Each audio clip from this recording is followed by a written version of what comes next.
Good morning, everyone. Welcome to Contemporary Issues Sunday School class on a relatively quiet week this week. Not much. Yeah, we yes, had some excitement yesterday in Pennsylvania with the shooting against Donald Trump. And so that will not be our main topic today, but we do want to take a few minutes to discuss the things in the news as we usually do. But I know some of you have come to talk about or to listen to me talk about this book by David Brooks called How to Know a Person. And I gave it the subtitle Essential Social Skills for Christians.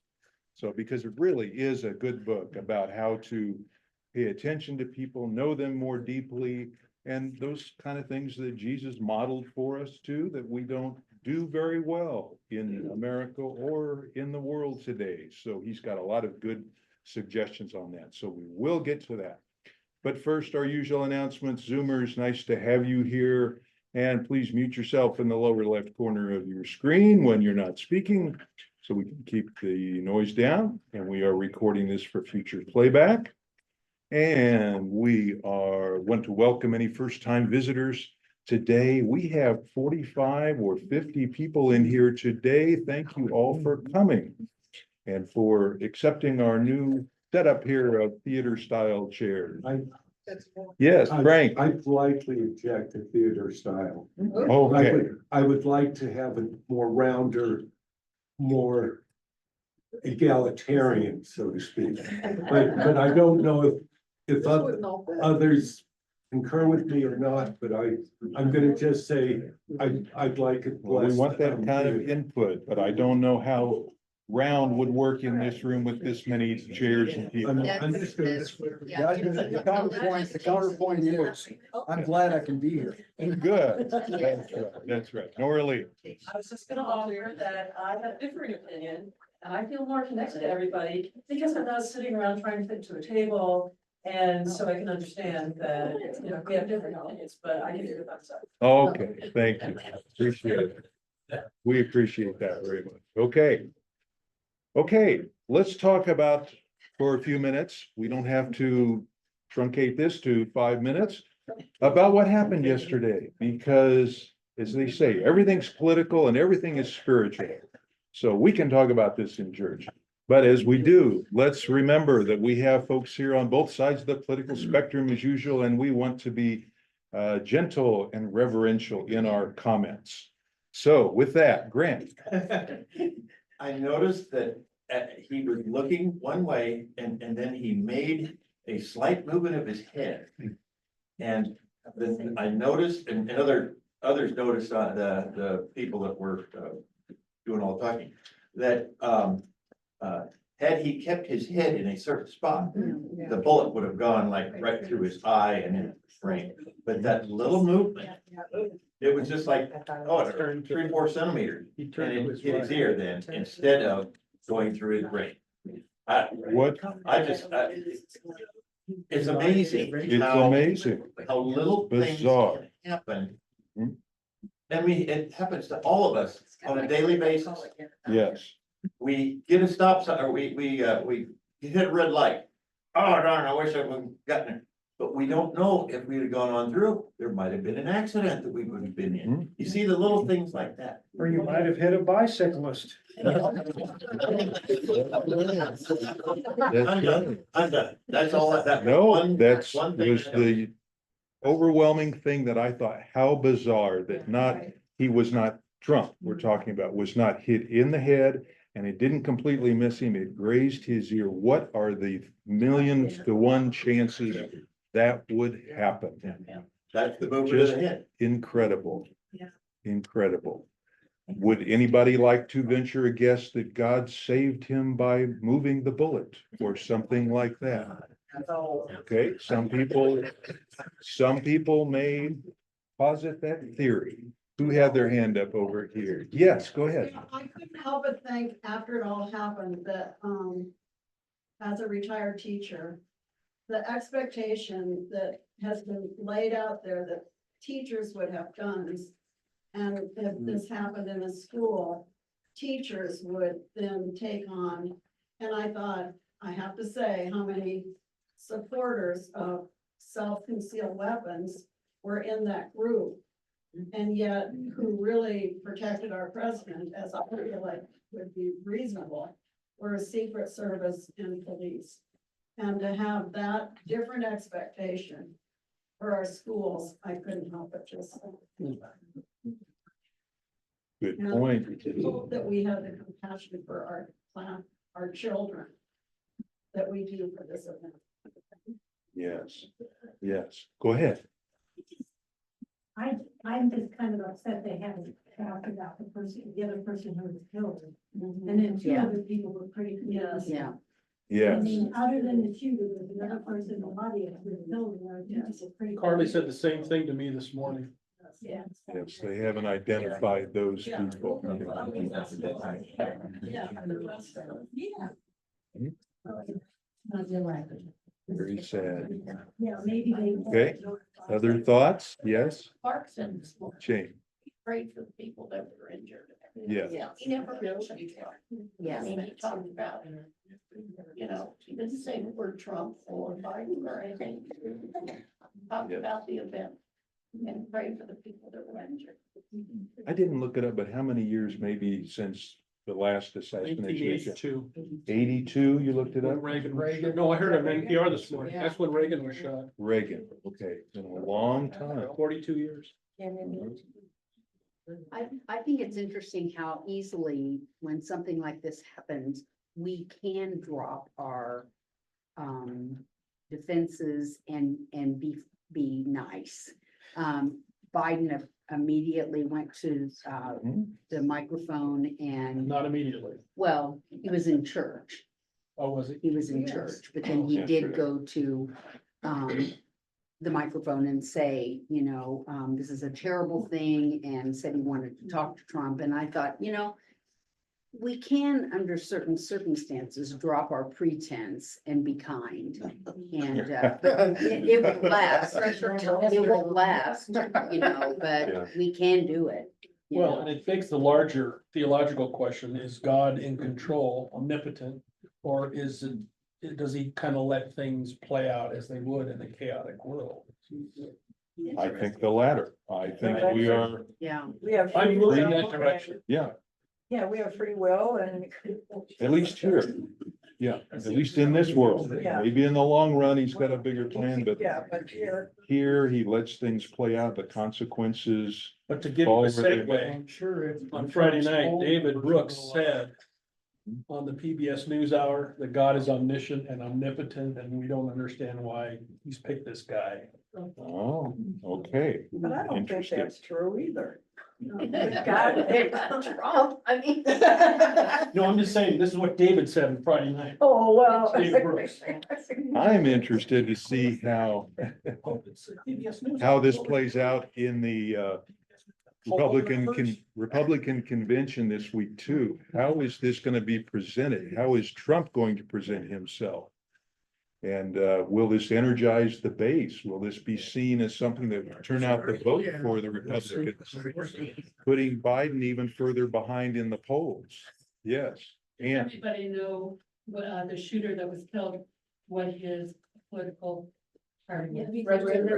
Registered. anybody did not hear it today, he was a 20-year-old young man from 30 miles from that area, registered Republican who had donated $15 to a Democratic organization. So that's all they released about him so far. I just read on my phone, he had bombs in his car, Okay, bombing equipment in his car. Wow. I want to give our Zoomers a chance to comment or question their thoughts about this too. Would anybody like to comment? Any thoughts? Susan, how is it covered in Canada? I was gonna ask the same. Susan's in- Yeah, so I watch all the news channels that you have in the United States and then overseas as well, and it's, you know, the same coverage. But my thought was, had he been killed, what a mess we would have had with the election. And I can't imagine what the Republicans would have done, who they would have nominated, but it would have, I mean, already I think it's it's inflamed the country, but it would have been much worse had he been killed for sure. Good point, yes. Already enough of a bizarre situation. Somebody else have their hand up? Or anybody else on Zoom? Would you like to talk about that? Okay, we're gonna switch over and talk about Biden for a minute. What a week Mr. Biden had too. Pressure not relenting on him, and more congressmen and senators coming out. And I especially enjoyed reading the column by George Clooney, the actor. It was in the New York Times. George said, I love Biden. He's done great things, but George said that he was with Biden at a fundraiser 3 weeks before the debate, and Biden was incoherent at some times, was not speaking clearly, and was clearly having problems like he did the night of the debate. And so George said, in his opinion, as a major donor, he's going to withhold his money until the party is re-energized with someone new. That only makes it worse for the Democrats to hear all that, Uh-huh. I think. Okay. I think all the people shouldn't be, because he's gonna stay there. He's not gonna leave no matter what anyone Well, says. that's what he says day by day. Well, I'm sure. That could change. It could change any day. I doubt that was. Okay. Yeah. Okay. They're betting on it. Some people are betting. Well- Las Vegas. Oh, well. People are placing bets. Yes, Frank, go ahead. I've got a private trifecta bet going with people that have had $2 from me, so I too am betting on it, but what bothers me is an attempt to gaslight the American public by saying everything is okay. That we were surprised at the debate performance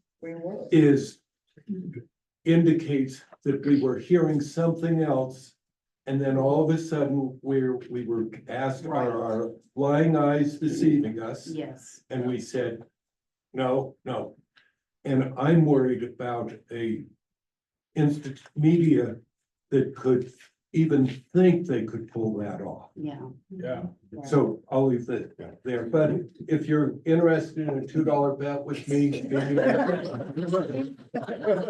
Is that on a date by date? Yeah. It's a trifecta. Steve may give you details, but I'll give you details. Frank is, That the press is ragging on Biden, and they never say anything about Trump, that he's lying, that he's this. They say, oh yeah, he lies, but he always does that. It's like, and everything he does, that's okay. They don't bring it up and make a case out of it, but they're making such a case about Biden.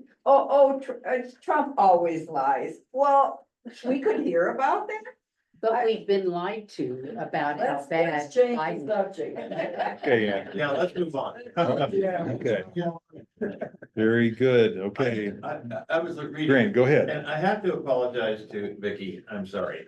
But on the third paragraph, how to be a good conversation, nod your head. Do you remember? It was the first meeting about 3 years ago, and you were nodding your head.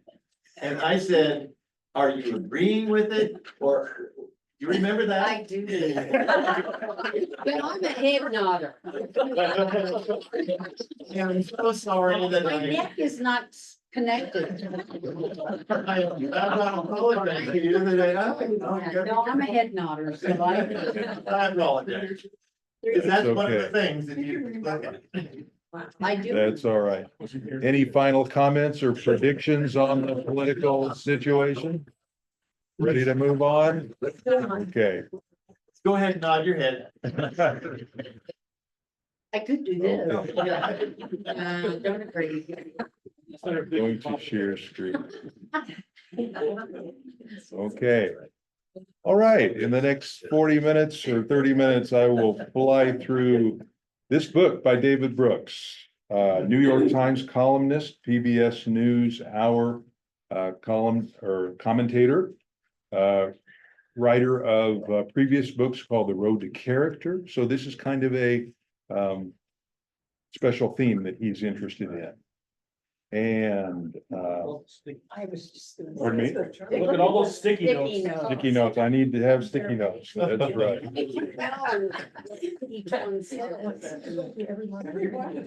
I will cover it. Everyone is covered. Okay. Trustee. All right. Susan, can you see the share screen, the handout that we have there? Yes, thanks, Mark. Okay, just checking to make sure. Okay. David Brooks' contention is that really we don't know how and don't care to know other people very deeply. We are superficial in America and around the world. We just want to know people on a superficial level, and we don't stop to try to really listen to them or ask and be in conversation. We don't even know how to have good conversation skills. And so in this book, he tries to say that we need to pay attention to that. He says he grew up in a Jewish family. David Brooks was Jewish. He said, there was love in our home. We just didn't express it. Our parents never told us how to have conversations, how to be interested in people. Our motto was think Yiddish, act British. Yes. He says he then went to the University of Chicago, where he says it was a Baptist school where our atheist professors taught Jewish students about St. Thomas Aquinas, the Catholic. So he was further confused about what to do. He says his own default mode for living in the world as a young person was to live within himself and his own thoughts. And he was afraid of feelings. And whenever they bubbled up, he would push them down and never talk about them with people and never really get to know people, as many teenagers do, of course. He says, when I would have feelings that would rise up and I have a spontaneous display, I would say, oh my gosh, what is this feeling I'm having? Is this what feelings are like? So he said, I'm not an exceptional person even today, but I'm a grower. I am interested in looking at my shortcomings and try and prod myself and to help other people become fully developed human beings and Christians. He says that he attends church these days. He doesn't say which one, but I don't think he's a practicing Jew anymore. I don't believe so. In fact, He tends to Protestant church. a Protestant church, a Unitarian maybe. Okay, he doesn't describe that in this book, but he spoke to the Methodist Church in Kansas City a couple months ago and did a Sunday sermon. So he's connected with the Methodists too. He says that he really got into this focus of trying to become a grower about 10 years ago, 2015. And he was on Oprah's show called Super Soul Sunday, which Oprah Winfrey had, talking about this. And Oprah came up to him afterwards and said, I have rarely seen someone who's changed as much as you have. You used to be so blocked, but now you are growing and connecting with people. It says being open-hearted and growing is a prerequisite for being a full and wise human being. He says human beings need recognition as much as we need food and water. You may not realize it, but the people around you crave attention, recognition, and to be known and heard. And so we need to pay attention to that. He said, second, I want to learn these skills and teach them because there are spiritual reasons. If you want to be a spiritual person, well-developed, you have to know how to know people and talk to people and be a conversationalist. He said, and third and last, I want us to learn these skills for our national survival. America, as well as other countries, are more and more being multicultural democracies and societies that contain people from all races and ethnicities. If we don't know how to talk to different people of different cultures, we will never be able to get along together. Our social skills are currently inadequate to this pluralistic society. He says, for example, we know Black people feel that they are misunderstood. Rural people feel they are not seen by coastal elites. Young people feel misunderstood by their parents. Wives and husbands don't even understand each other and try to understand each other. And all of this causes small and large ruptures to our nations and the way we do things. And then he goes on for the first section of this, I'll do this quickly too, of our handout, talks about diminishers. He says, in every crowd, there are diminishers and illuminators. Diminishers are make people feel small and unseen. They see other people as someone to be used, not as someone to be befriended. They are so involved in themselves, they are not on our radar screen. It says we are diminishers because of egotism. We're focused on ourselves. Anxiety and noise in our own heads. We're listening to ourselves talk when we should be listening to the other person. We make assumptions about their group tribe, meaning when we meet someone who's a Black person or a Jewish person, we have in our heads assumptions about them that may not be true just because they belong to certain groups. And also a static mindset, meaning when we meet somebody, especially somebody we've known for a long time, we have a prior mindset and assumptions about them. And maybe they've grown past those that way, but we don't let them do that to ourselves. So let me stop and ask your opinion there at that part. What do you think so far? Is he on the right track? That first thing you said about we don't really care to know how people feel. I see that all the time when you walk down the hallway of a school and someone says, "How are you?" as they keep walking. Oh, no. Uh-huh.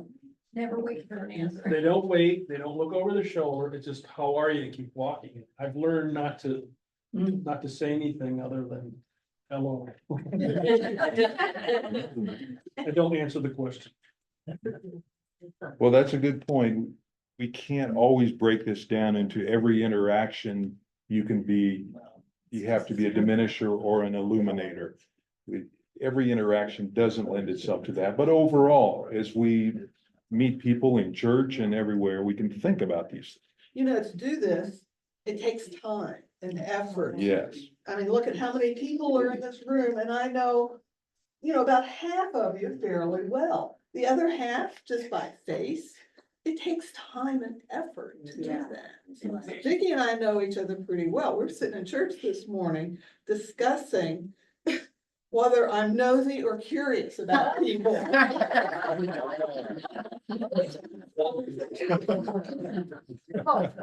idea of curious. rather than nosy. You're talking in the sermon? No, before church started. Well, there was another lady in church that walked in and she was asking me about her. She was nosy. Yeah. being nosy. Well, church is a perfect example. In fact, he mentions that here. How many times do you walk into church and go over and talk to the people that you already know? They're already Yeah. part of your circle. And those that are a little bit outside of your circle that you do know and say hi to, but you're not really connecting with them. And then there are those that are on the far outside. You may recognize them, but you never talk to them. You don't go out of your way to try and expand your circle of friends, even in church. I sit in the same place. And sit in the same place every Sunday. Grant. Okay, there's assumptions about a group or the group tried. In 1999, being a Nebraska fan, I went to the Nebraska-Colorado game here in Boulder, and they slaughtered us. And the Colorado people were horrible. Now, I have the assumption that they are all horrible. And I can't get that out of my head. Yes, good realization, right? And I know that they're all good people. Lola has a couple of kids that went there and I know several people that have gone to see you and they're not that way. We'll see Good what point. happens when I come to Nebraska in September. Well, yeah. Okay, Brooks. Well, the next day, Saturday. We, just throw this idea out to you all. We sit in the same place usually every Sunday. And, we casually met the people that we sit around. But I invited 2 or 3 of the couples that we sit around over and we had a meal together. And it was so enlightening to get a chance to know people beyond just good morning, how are you? You know, and I would really recommend that, you know, to you. I did a main dish and had everybody bring something, so it really wasn't a lot of work, but it was kind of nice to get a chance to meet the people and really hear about their lives, you know, that live around you. So, I don't know, it was interesting to do that. You were nosy.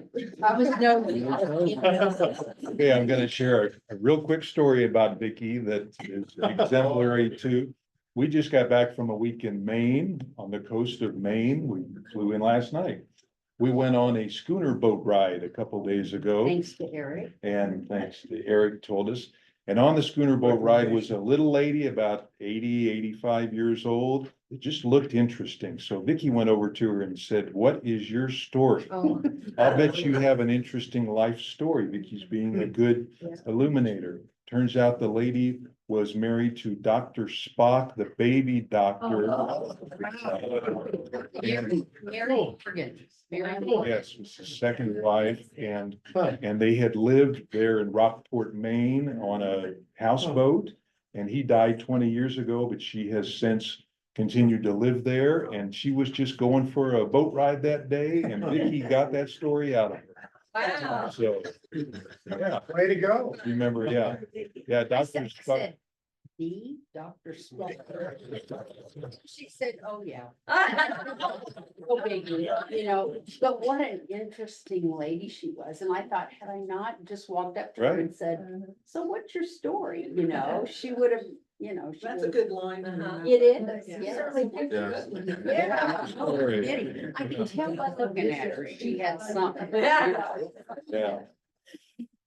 Okay, Brooke says, to be an illuminator, says some people are just illuminating a room when they walk in with a warm personality, and others walk in looking cool and closed up. Which are you? He says that he has a pastor friend named Jimmy, who is an illuminator to everyone that he meets. When he walks into a room, he's smiling and open, and in each person he sees the image of God. In each person, no matter what they look like, Jimmy says he sees with Jesus' eyes a person of infinite value and dignity, somebody that has a story to their lives. And Jimmy lavishes love on the meek and the lowly, as well as the wealthy and the well-known. Good example, I thought.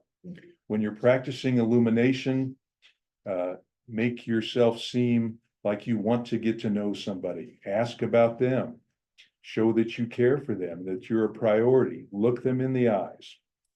And how to be an illuminator, a few tips he gives are, number 1, tenderness. Be tender to them. Be receptive. Be curious. Know them beyond the intellectual. He says that some cultures, was this here? Some cultures just want to get to know somebody intellectually, but other cultures know that it means more than that. For example, in the Bible, knowing can involve having sex with someone, showing concern for them, entering into a covenant with them, and having a deeper understanding. So knowing people is not just an intellectual surface knowledge of their life. Good point. See how you can go deeper. Example is the Samaritan story, Good Samaritan, about those that passed by him, and finally one person stopped. The ones that passed by him were only seeing him intellectually and on a surface level. Only the Samaritan was interested in knowing more about him and stopped to help. A holistic attitude is necessary. A great way to see people is to see only a piece of them. Some doctors see patients when they see only their bodies and try and only treat the symptoms that are apparent in a doctor's office. Okay. Steve. I Yes, have a sir. Comment here about this. people need to be observant. Yes. You need to observe all these things. Mhm. And there aren't very many people that observe other people. I observe the gentleman over here, I observe, I can't think. Steve. And I observe Ron and I observe all of you and I make up, not my mind, but I know you. A little bit just from, an hour on Sunday morning. And, so what you have to do, I wanna know everything there is to know about you, Mhm. everything Mhm. that you're willing to share. Mhm. And I Yeah. I followed that as a teacher. I found out, I wanted to know everything about that kid. And I knew a girl that was, she come to school, her hair was absolute red. I mean, and finally I said something to the special ed teacher, she says, I'll take care of it. And a couple days later, she came back and she was, hair was good and everything. You need to understand and watch what is going on with that individual. And that kid came back to me a little later and said, my dad kicked me out of the house. And I'm living with my boyfriend. And then, okay, I got a different boyfriend, I'm living with him. But she communicated with me because I communicated with her in some non-verbal communication. 93% of our communication is non-verbal. Mhm. So Good point. you've got to be observant. Yeah. I think Yogi Berra said you can learn a lot just by watching. Yeah. That's exactly what. You have to sit down in an airport and say, wow, what are those people doing? What's going on? I never got a chance. You make up all kinds of stories. You never know till you ask. And Brooks makes, I think I'll get to it, but Brooks makes the point that people don't mind being asked about their lives. In most cases, most of us are not that closed that we don't mind talking about ourselves. But often people are afraid to do that. We think that other people will think we're prying or trying to judge them, when really just an open asking questions is a good thing. And instead of asking questions, make a comment. They don't want to be questioned. They want to say, you might say, tell me about this, rather than, Open-ended question. what's wrong with your hair? Good point, good point. Okay, another chapter, Brooks says, if you want to get to know somebody well, you also need to recognize what kind of personality they are. Extrovert or introvert especially. There are other, of course, subcategories, but he said an extrovert walks into a party and sees a different room than an introvert does. An extrovert sees a welcoming place where they can connect with people. An introvert sees a scary place where they're not sure how they will interact and not comfortable interacting. As a writer named Anais Nin says, we do not see things as they are. We see things as we are. I thought that was good. It's the perspective of your own mind. Brooks says a person is really a point of view. Your mind creates a world with beauty or ugliness, friends or enemies, extroversion or introversion. Each of our minds is a construction. The human person is a construction, social scientist says. Each person actively constructs their own perception of reality. And if it feels like you're taking in what's objectively out there, you think you're just seeing what's objectively out there, you're still not seeing all what is in front of you. Your eyes are open, light waves flood in, but maybe you see a small portion of what's actually in front of you. This is how perception actually works. And so think about that when you are meeting and talking with someone. They are taking in the room and you and only seeing a portion of what is really there. Then it's being interpreted in their mind through their own personality into the constructed consciousness that they have. Their thoughts are different than your thoughts. It's as if the brain is composing a vast, complex novel. And the conscious mind feels like it's not working at all. You probably heard about the invisible gorilla experiment. This is where a group of researchers showed a video to people of a number of basketball players on a court that were shooting baskets, and the people were told to focus on the team wearing white. So as they watched the team wearing white, a person in a gorilla suit walked across the screen. Nobody saw that when they were asked afterwards, because they were focusing on the team in white and counting how many baskets were made by the team in white. Just an example of how your mind focuses on some things and can completely ignore other things. Well, that was interesting. You see what you want to see. You see what you want to see, she said, right. If you want people to see you, make yourself seen and understand that it's your point of view you are seeing through. Constructionism suggests a way forward to engage with others. Be aware of how you see things and how others are trying to see things too. I hope that's clear, but a different I think the thing perspective. that really with that is don't make assumptions. You don't know what baggage people are carrying by assuming things unless they tell you what they are hearing.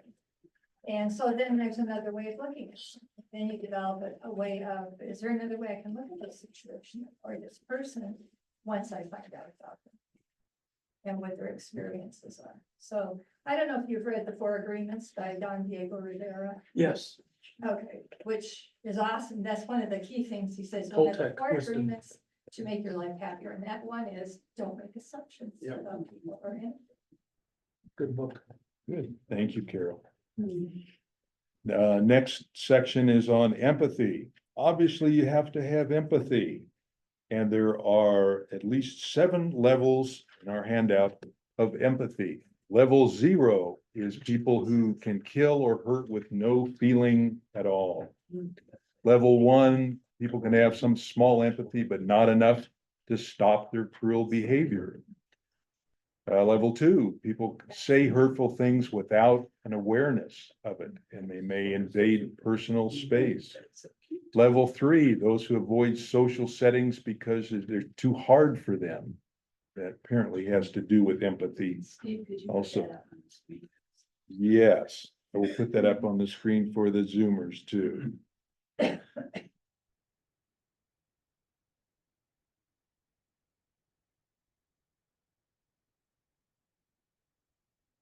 Level 4 is those people who can interact but dislike talking emotions or personal topics with people.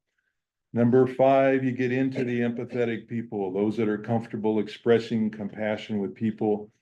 And number 6, the high empaths, those that are good listeners, good at feeling others' needs, good at discussing and being empathetic.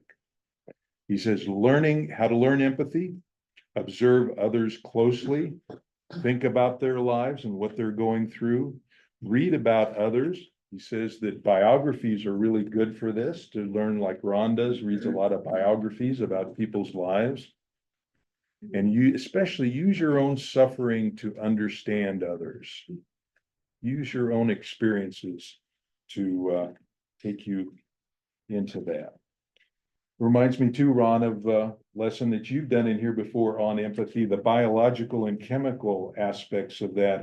Some of us have parts of our brains that are bigger, in which we express empathy, and the chemistry is different for some of us. That makes it easier for us to express empathy.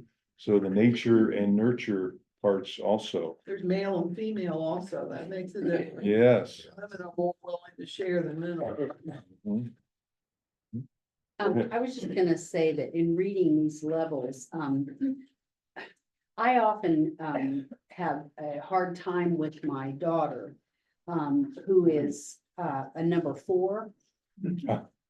And Okay. But I find that if I become a good listener, then she becomes a better talker. And my expectations of her to be a talker before she's ready kind of overwhelm her, I think, at times. And so I think it's good to know your audience. You know, I think it's taken me a long time to learn that. Sure. You know, but once you do that, I think it makes it easier on the other person to respond to you.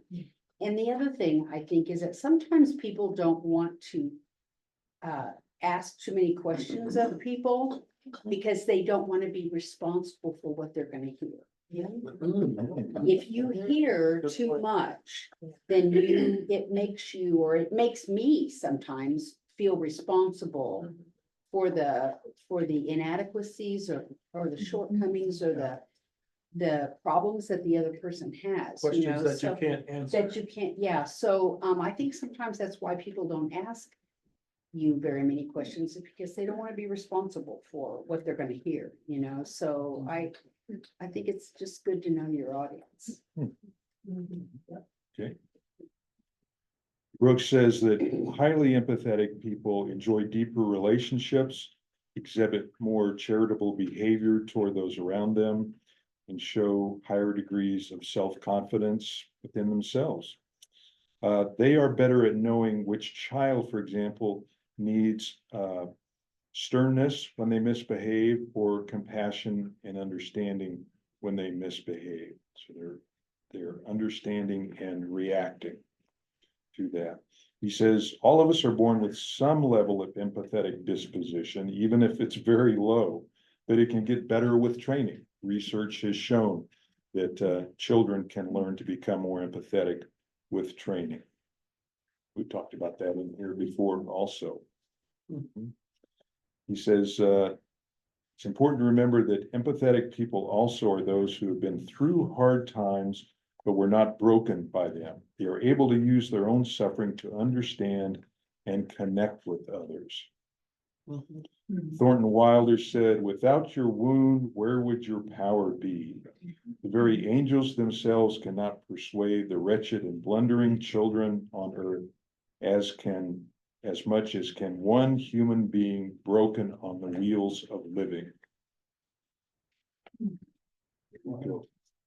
Yes, So what's Norlee. coming up for me in this discussion is, how do we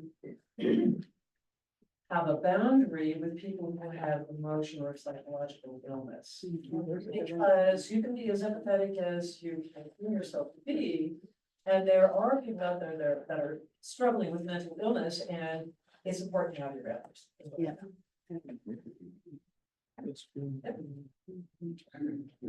I used to go down to, after I got out of the Navy, I would volunteer at the Servicemen Center in downtown San Diego. I would go into this place and sit and listen to sailors and Marines talk about their problems. We offered them sandwiches and coffee, and this was after I got out, because when I was a line officer, I would never have time to do that. But after I got out of the Navy, then I would go down and volunteer and sit and listen to them. Here's some, for example, there was one Marine that said to me, I've sinned too much. God can never forgive me for all of my sins. And then I would reassure him that, yes, he can. He'd say, no, he can't. Get into a little argument about what God can forgive. Okay, and a big chapter that he has here too, we've got 10 minutes left, is asking the right questions. Be a good intuitive person on asking the right questions. Kids aren't afraid to ask blunt questions. But unfortunately, we grow out of that. So we should learn to refine our ability to ask questions, even blunt and probing questions when they are appropriate. Asking good questions can be a weirdly vulnerable activity. My estimate is that about 30% of the people I interact with are natural question askers. The other 70% are charming, they're just not questioners. They spend their conversation time presenting themselves. You might go through a whole conversation and they never ask you a thing about yourselves. When all of us deep down want to be acknowledged and to tell our story. I've trained myself to walk up to strangers and ask them questions, even at uncomfortable times, but not to make them feel uncomfortable. I think of questioning as a moral practice. If you're asking good questions, you're adopting a posture of humility. You're confessing that you don't know something and you want to learn. You're honoring that person and their life. Ask open questions. Don't ask closed questions like, what's up? How's it going? You know, Jesus. Yeah. Yeah, humble questions are open-ended. And they are like, tell me about this part of your life. Where did you grow up? What did you do as a career? What kind of family do you have? How did your parents choose your name? Start with something like that. But then you can get into big questions. Recently, I was at a dinner with a political scientist who was 85. And he put down his fork and he said, I want to ask the rest of you, what do you think I should do with my life? The rest of my life. That was really a humble question that took us back, Brooks says, because he was really asking, what's the best way for me to grow old? What's your input? So we started talking about his values, the questions he wanted to ask, what he wanted to do with the rest of his life. So I recommend that people ask questions like this. What do you want to do with your remaining years? What crossroads are you at? What would you do if you were not afraid? Is there something that's holding you back from doing something that you want to do, whether travel or something else like that? If you died tonight, what would you regret? If we meet a year from now, what will you be celebrating that you've done? In the next 5 years, what would you like to do? Can you be yourself where you fit in with your family? And what challenges do you have with your family and yourself? Good questions. What do you think? Yes, Judy. Too many questions. Yes, too many, but we pick and choose. Bombarded questions, they want to be, Yeah. Yeah, he says these are just ones to choose from, but he says, I know a lot of us won't ask any of these questions. We're afraid of invading people's privacy. but if you can get to the same point without asking a question. Okay, That would be a counseling technique. counseling technique, okay, or asking what seems like less I'm personal. interested in where your next vacation is, or something like that. Question. You know, just do it with a statement instead of a question. Good point. Okay. Okay. He quotes the Chicago writer Studs Terkel. Remember him? Who collected oral history. Studs Terkel said, when you meet someone, listen, and listen some more, because people will talk. Why? Because no one has ever listened to them before in all their lives. Perhaps they've not even listened to themselves. Each person is a mystery, but you can bring out that mystery simply by asking. Like Vicky did on the boat.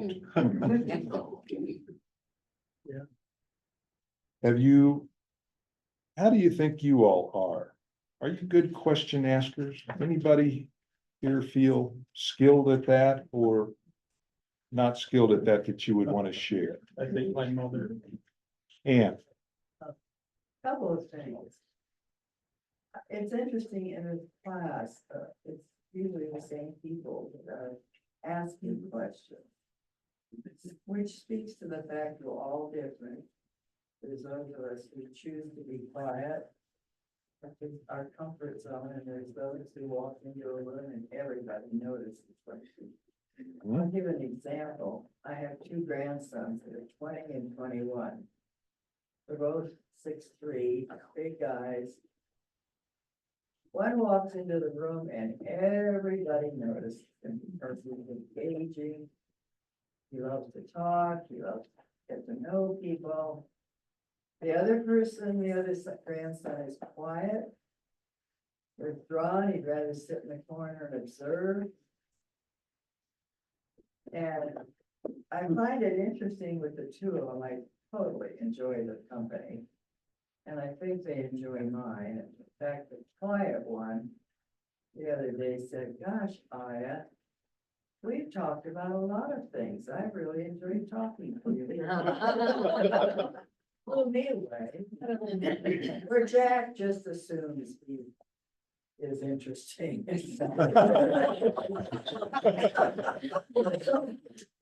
We're all different, you know, and this is a good class in that we're trying to help those who are quieter to reach out and feel more comfortable with asking questions and socializing and get to know one another.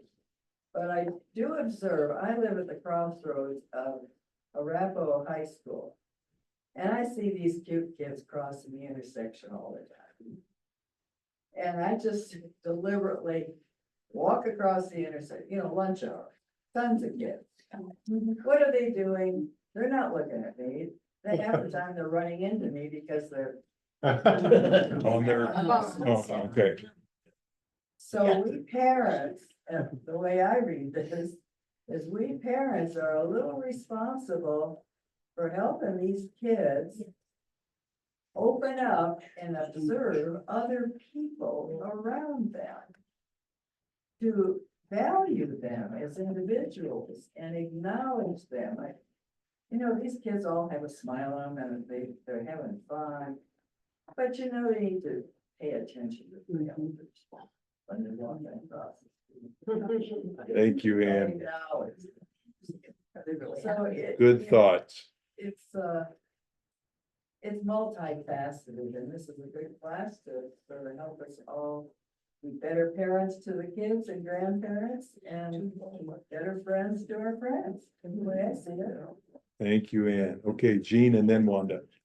You Jean, know, Steve, in big cities, big churches, people coming from all sorts. So we're not in small town America. The research is rather convincing. It's not the number of people you know. It's how well you know a select few. That is to say, to have a confidant. You have somebody you can let your hair down with. To confide in, to have a few people. Far better, at least what the research would indicate, than saying I have many friends, but very few of any good friends. And I think in the big city atmosphere in which we live, unless you have a special little club or group that you've been a part of for many years, that's something to keep in mind. It's not how much, it's the quality of what you do and to try to cultivate that. As best you can. good. Well said. Wanda, I'm not one. I'm sorry. I'm sorry, Sue. Yeah, great. Sorry. No, don't be. But I've been helping a 95-year-old man who lost his wife a year and a half ago. And basically, he's been trying to get doctors to help him with his knee and his shoulder and all this stuff. And I said to him, or he said, they walk in here and 5 minutes later they say, I can't do anything for you. And then they leave. And I said, have you asked questions? So I had the opportunity to take him to his doctor because he has shingles. And he had a wonderful PA that came in. And I asked questions. We got answers. But that's half of the story. You've got to ask them and pin them down. Don't let them just blow you off. That's my speech. Good, thank you. We've got just 3 minutes left. Grant, go ahead. As a school administrator, I had to interview a lot of people. And when I was going through some training and so forth, of asking questions and so forth, the different things, we found out and in training and so forth, that you will make up your mind within 5 minutes. And that's, I found out that that was true. Am I gonna hire this person or am I not gonna hire this person? I mean, and it just was a unconscious thing. And it's so people like didn't really, they didn't know that, Mhm. but you knew who the person was that you were gonna hire almost instantly. Within 5 minutes. So. Very good. Yeah, I remember at my daughter's wedding, there were a lot of people there, and that's good, but I felt. Disappointed at the end that how little time I had to spend with so many. I felt like people could say, Ron, I was at your daughter's wedding, you didn't even spend 3 minutes talking to me. And yet I looked, there's 150 people here. If I spend 1 minute with each person, you know, that's it. And I've encountered that now in some other events. You go to a party and you really feel like, I'd really like to talk to everybody here, but yeah, but you don't. And you, sometimes I leave thinking, golly, I really wish I would have, you know, had more time to meet so-and-so and talk to them. Anybody have any magic answers for that dilemma? Smaller weddings. My grandmother, my mom's mother, I heard her say one time to me, I really don't like family reunions when everybody comes. Because she said, I cannot spend time with each family individually. And she said, I don't encourage them all to get together, but yet they all want to get together. But you can't depend on that to get a chance to talk to everybody. It just doesn't happen that way. And the challenge for me as a tour guide to Maine is to try to meet each of my 24 clients. my.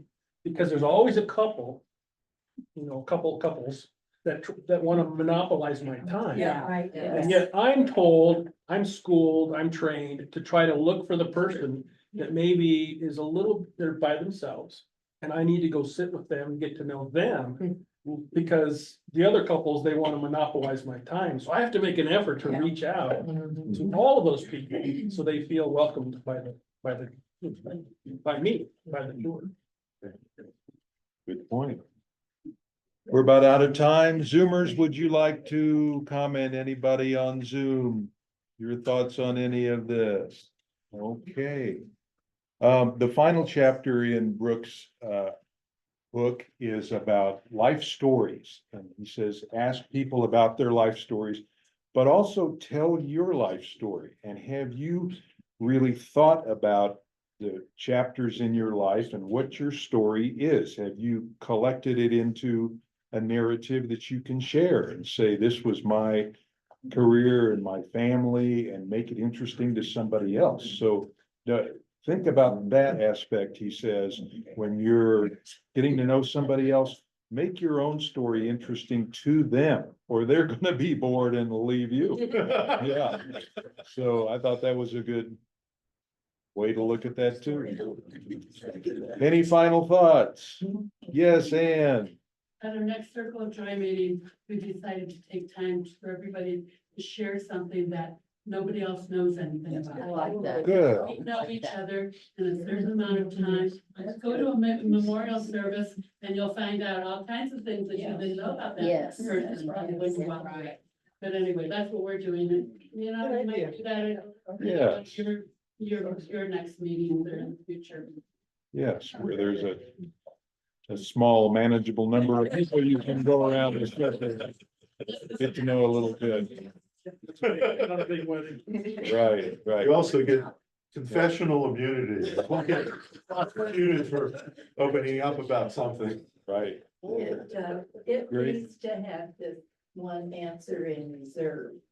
And I have one that most people that know me have no clue, but since I was a little kid, I've said the alphabet backwards. And very few people do that.